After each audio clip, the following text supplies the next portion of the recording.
हमने अपनी ही परंपराओं और संस्कृति को पिछड़ेपन की निशानी मान लिया, जबकि यही चीजें विदेशों में जाकर सुपर हिट हो गईं, विदेशों में जाकर ट्रेंड कर रही हैं। प्राचीन काल से भारत में योग जीवन का बहुत महत्वपूर्ण हिस्सा है, लेकिन भारतीयों ने इसे तब अपनाया जब योग योगा हो गया।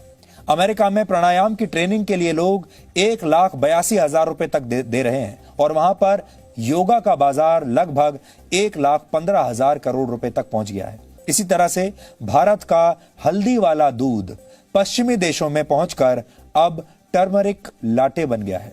इटालियन भाषा में लाटे का मतलब होता है दूध, यानी इसका मतलब भी वही है, हल्दी वाला दूध। तो हल्दी वाला दूध जब आपको यहां भारत में बताया जाएगा तो आप उसकी कद्र नहीं समझेंगे, लेकिन जब यह कहा जाएगा कि आप टर्मरिक लाटे पी लीजिए तो आप मुंह मांगा पैसा देकर उसे खरीदेंगे।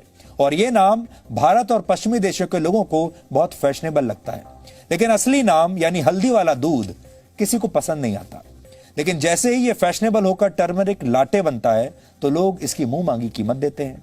आजकल भारत समेत कई देशों में आपको टर्मरिक लाटे आसानी से मिल जाएगा और बड़ी बड़ी मल्टीनेशनल कंपनियां जो इससे पहले आपको कॉफी बेचा करती थीं, अब अपने आउटलेट्स में टर्मरिक लाटे भी बेच रही हैं। यह अमेरिका और ब्रिटेन में एक लोकप्रिय ड्रिंक बन चुका है और वर्ष 2025 तक पूरी दुनिया में हल्दी का बाजार 14,500 करोड़ रुपए से ज्यादा का होने की उम्मीद है।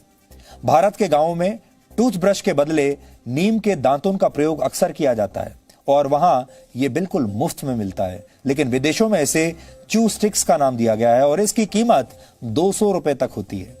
आपने अपने बुजुर्गों को अक्सर गांव में चारपाई का इस्तेमाल करते हुए जरूर देखा होगा। हमारे गांव में आज भी आपको चारपाइयां मिल जाएंगी। भारत में एक चारपाई की कीमत औसतन लगभग 500 रुपए के आसपास होती है, लेकिन ऑस्ट्रेलिया में ऐसी चारपाई 50,000 रुपए में बिक रही है और वहां इसे ट्रेडिशनल इंडियन डे बेड के नाम से बेचा जा रहा है। हमारे देश में गौमूत्र को लेकर बहुत सारे लोगों के मन में गलत धारणाएं हैं, लोग मजाक उड़ाते हैं। पेट संबंधी बीमारियों में आयुर्वेद गौमूत्र के सेवन की सलाह देता है और कई गंभीर बीमारियों में भी यह फायदेमंद होता है। और अब विदेशी कंपनियों ने इसी गौमूत्र के 7 पेटेंट्स हासिल कर लिए हैं।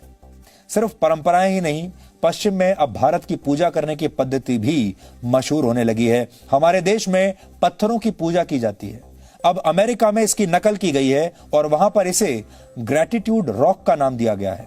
वहां के लोग इस पत्थर को प्रकृति से जुड़ने का एक माध्यम मान रहे हैं।